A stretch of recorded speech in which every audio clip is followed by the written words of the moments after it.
The average handicap in golf is 16, but the average score is 96. So without knowing a lot about the golfers of the world, that tells me there's a lot of players leaving a lot of shots out there on the golf course. So after 25 years playing golf, here are the 10 easiest, biggest bang for buck rules to improve your scoring that I know, and the best bit is they're suitable to any level of golfer. To demonstrate the rules, I've driven over an hour to a golf course that I found completely at random online. I've never played it before, but I'm going to play the front nine here at Antill Park Country Club. I'm playing it blind, but I'm convinced that if you follow along, by the end of these 9 holes, you're going to have picked up some ways to improve your own scoring based on these 10 rules.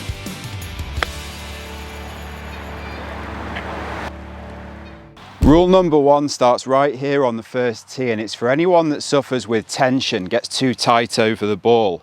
What you want to do is start hovering your driver and give it a go for a while. I wouldn't have hit a driver without hovering it in at least 15 years. The process that you need to look at: go through your pre-shot routine exactly like you normally would. Set up to the ball. But when you're over the ball, just hover the club ever so slightly. What that's going to do is it's going to remove some of that tension from your arms. You're going to feel a little bit looser over the ball, and from there you can make your shot. Give it a go over a little bit of time. I can't promise you'll never hit another bad tee shot, but I think it's going to help you.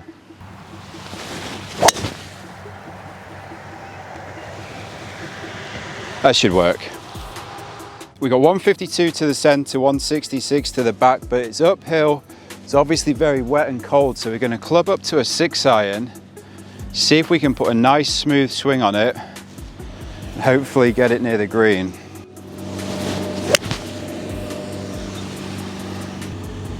Yeah, not the best shot, a little bit pulled left, but the slope might just help us a fraction. Rule 2 is up here at the greens, and it's something I see a lot of lower handicap golfers do and not as many high handicaps.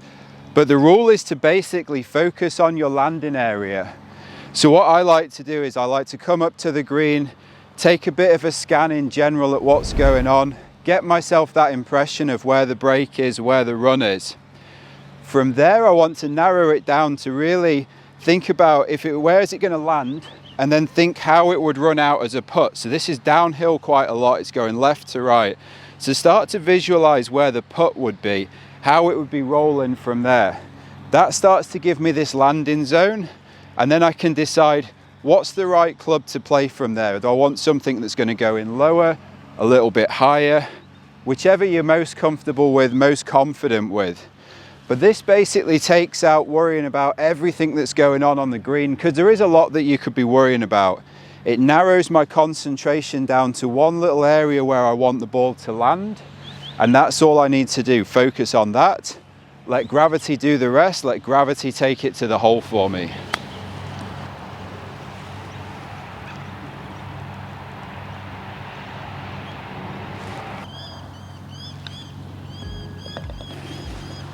Rule number 3 is to have a strategy for every hole. And just because we say strategy doesn't mean it's a defensive one. Sometimes it can be aggressive. But it also doesn't mean that we're just talking about the tee shot. You need to think through the rest of the hole, where you want to be to plot your way around that hole. Also, if you play the same course all the time, it can vary from round to round. Don't get into the default of always playing a hole in the same way. That's not the case obviously for me here, because I've never been here before. So I'm trying to learn as much as I can from maps on the course, in the buggy, with the lasers, with the watch. I'm tempted to go over the pond, but I can see that it's a 250 carry into the wind. It's wet, it's cold, not a good play. So on this hole, I want to work out my line up on the right hand side, thinking about where I want to be ideally for the next shot. Once I know my way around the hole, narrow it down, pick a target in the distance, go small if you can, branch on a tree, something like that. And I might not play it the way I want to in my head, but at least go on to every hole with that plan and then adjust if you need to. Okay, so for me, I've picked my utility iron, I've narrowed it down to a light green tree in the distance that I want to go for. That's the way I want to attack this hole. Good shot to there, and then from there, that should give me a look at the green.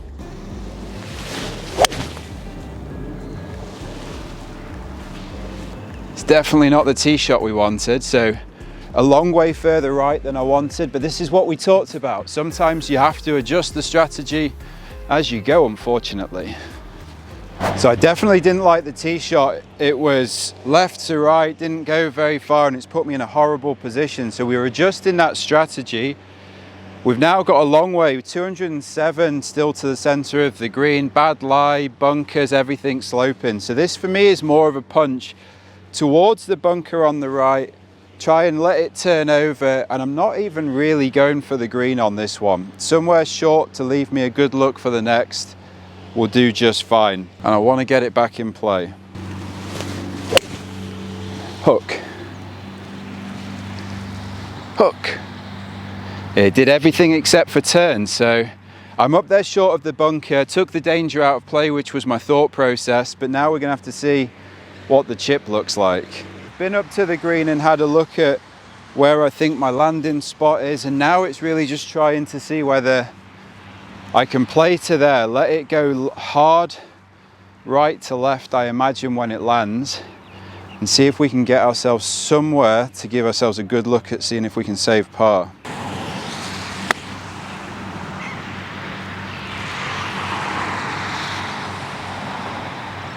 Well, it's not too bad of an effort. We're underneath the hole. Gonna have a look at par. Almost.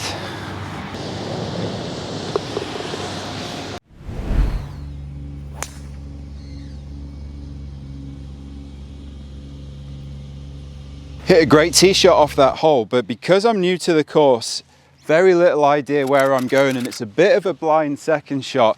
I'm pulling 4-iron from here. I'm aiming left of the bunker that I can see and just trying to give myself a good look at the green for my next shot.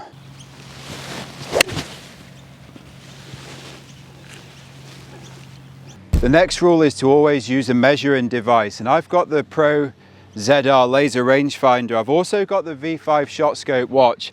That might be a bit overkill, not necessary for everyone, but you want to make sure you're committing to your distances. So for the shot into here, I didn't know the lie of the land. I've picked a safe place to leave it. And from here, don't get lazy on the shots into the green. Make sure you know what you're aiming at.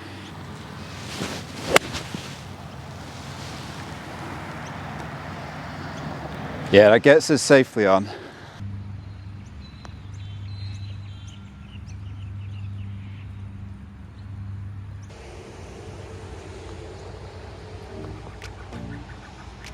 Okay, so we're 1 over through the first 3 holes. Definitely not perfect golf. And don't really worry too much about my score. So some of you will look at this and think maybe I'm a better player than you are, or you might think that you're better than me, about the same. It doesn't really matter. That's not especially the point. The point is the tips. Which of them will apply to your game and how would they benefit you? Rule number 4 is off what could be decided as a bad hole, and it's basically that you're going to have to accept bad holes or bad shots are going to happen, but don't carry them onto the next shot, don't carry them onto the next hole, and don't let it ruin your score. You just have to accept it's going to happen. From what I can see, this is a short par 4, and I'm going to go with the same club that I used on the last hole that I didn't use well off the tee, but I don't want it to let it impact me. I need to just focus on my swing, what I do, hopefully hit a better shot and get it down there in play.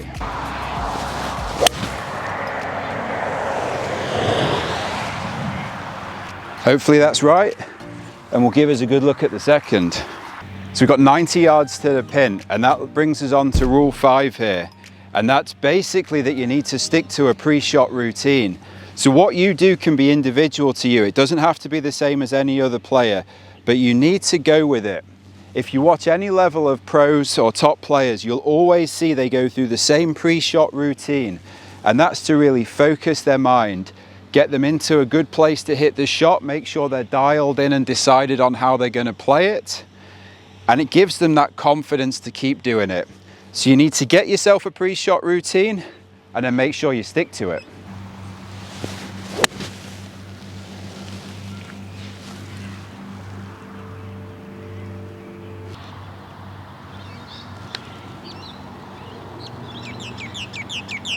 Keep going, keep going.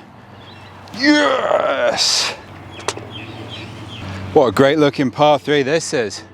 So there's a lot of water down the side, shouldn't come into play, but then big pond between me and the green and a couple of bunkers.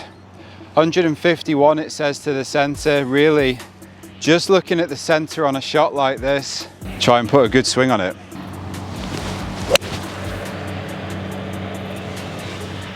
Cutting, but you'd think green still. Yeah, middle of the green, just on the right. Not spectacular, but nice and safe. The next rule is to focus on the pace more on the greens than fixating on the line. This is probably a bit more than 30 feet away, but 30 feet on the PGA Tour, the best players in the world have an 11% make rate. They're the best players. Golfers like yourself and me, we're more likely to 3-putt from here than we are to make this putt. So if you want to start lowering your scores, start focusing on the pace. Don't fixate on that line. I know it's going to move a bit right to left. Have a general idea, but work on your pace.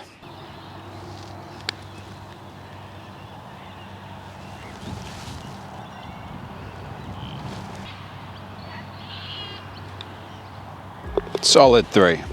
It's a postage stamp looking par 3 green, really small, well bunkered all the way around it. And it looks like there's a big drop off behind to somewhere that's no good. So I know that I've got 140 to the center. I really want to take long out of play. It's a bit downwind. I've got a 9 iron. I don't want to hit a full one. It's going to be smooth. Really looking for front middle of the green on this hole. And we'll do the work with the putter if we have to.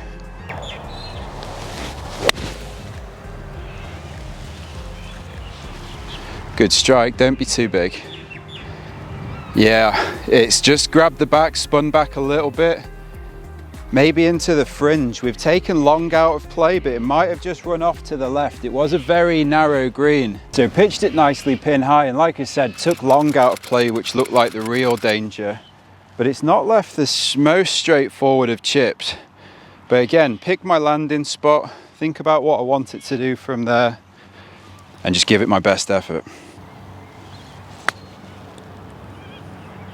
Oh, it stopped too quick. Oh, didn't come back. That's a shame. Probably left ourselves a bit too much work to do with the chip, but that's golf.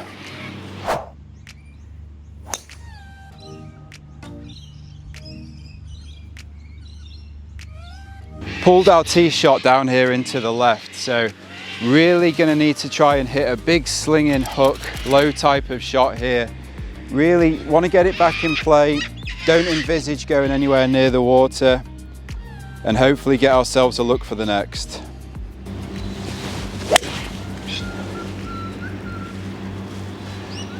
Landed a bit soon, but rip him round, so it should still work.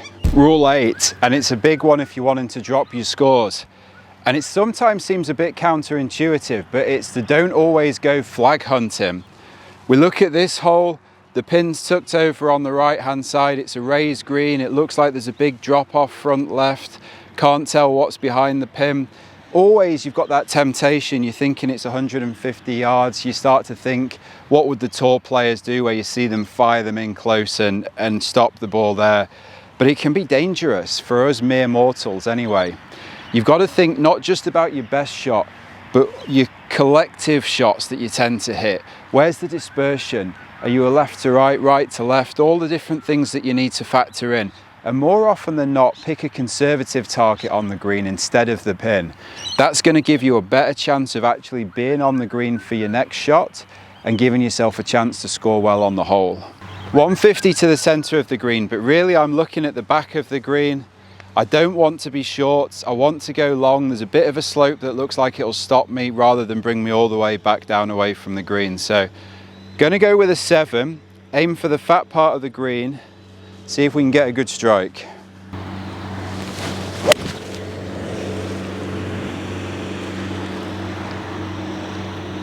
So that's gonna look quite close to the hole, but like I was aiming for the left, I've pushed it a little bit. But that's where it comes back to my shot dispersion. That's what I would see happen. And so in this case, it works out well, but either way, I'm safe.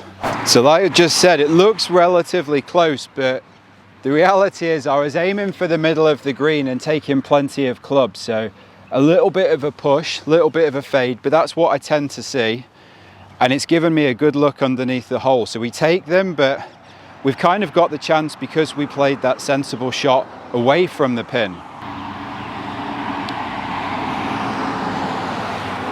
Hey, 2 birdies in the front 9, we like that one. The 9th tip is all to do with the tee height, and I think this is pretty overlooked from people. If I get onto a really long hole or a wide open hole, I'll quite often tee the ball up high.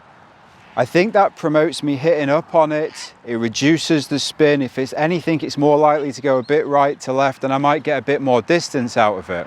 Equally, if I tee the ball down low, I think I'm going to have to swing smoother. Probably encourages that lower shot that comes left to right. It's more controlled. So if I'm on a tight hole where positioning is important, I'm probably going to tee it down a bit. Long hole, wide open, tee it up. Make sure you have a play around with the height. Don't just always go for the same height, and see what it does to your drives.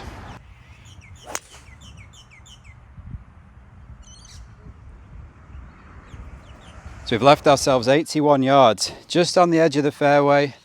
A little bit of a tree between us and the hole, but really nothing to worry about. It shouldn't come into play. Just need to put that wedge there.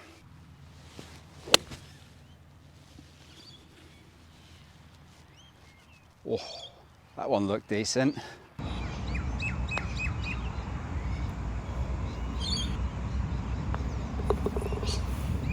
Shame we couldn't make the back-to-back birdies, but if something in this video has interested you or was helpful, I'd love it if you'd consider subscribing. Now we've got 130 yards to the middle of the 9th. Beautiful look at the clubhouse behind the green. See if we can put another swing on it.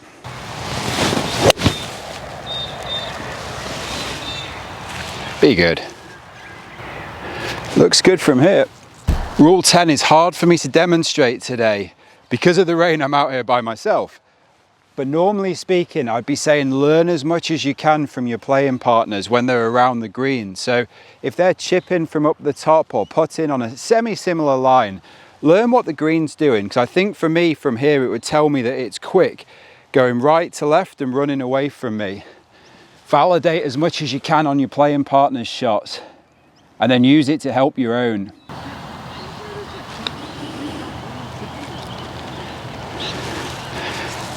That's not a brave shot. Hopefully we can just roll this one in. Make our 3, level par for the front 9. I'm happy with that. I hope the tips have helped you, and I hope I see you in another video soon.